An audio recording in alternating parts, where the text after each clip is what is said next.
قرآن پڑھاؤ قرآن پڑھاؤ قرآن پڑھاؤ قرآن پڑھاؤ بلے رنگی رضا یا پوتی نغمہ سرا حق یہ کہ واصف ہے تیرا یہ بھی نہیں وہ بھی نہیں.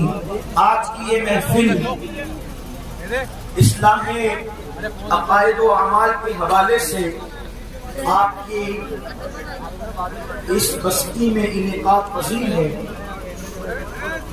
اسی مناسبت سے قرآن مقدس کی بڑی مشہور و معروف آیہ کریمہ جس کو آپ اور ہم ہمیشہ سنتے رہتے ہیں اس کو تلاوت کرنے کا شرف حاصل کیا ہے. اللہ تبارک و تعالیٰ اس کے متعلق مجھے حق کہنے اور آپ سب کو حق سن کر اس پر عمل کرنے اور اسے عام کرنے کی توفیق عطا فرمائے.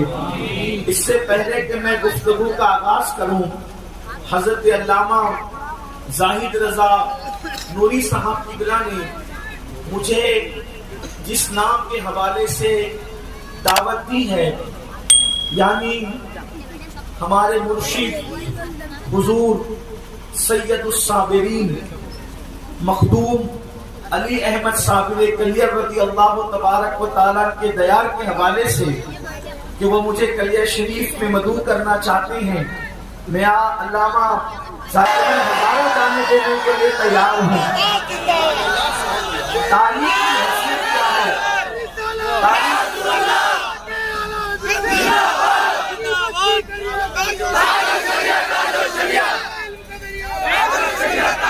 تاریخ کی کیا حیثیت ہے؟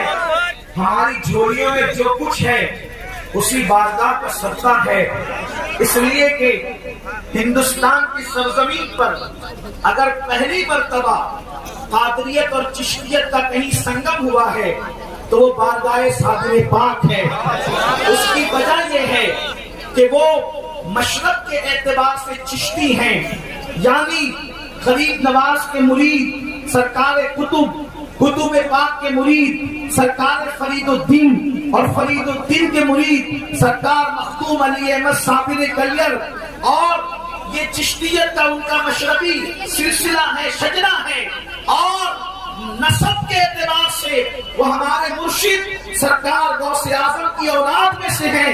غوث پاک کے بیٹے سید عبد الوہاب جیلانی، ان کے بیٹے عبد الرحیم عبد السلام، ان کے بیٹے سیدنا صابر کلیری رضی اللہ تعالیٰ عنہ.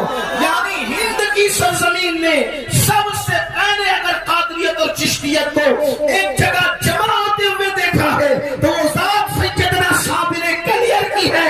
یعنی کہ صابر کو دیکھو تو ایسا نظر آئے کہ جلوہ غریب نواز بھی ہے اور جلوہ غوث اعظم بھی ہے.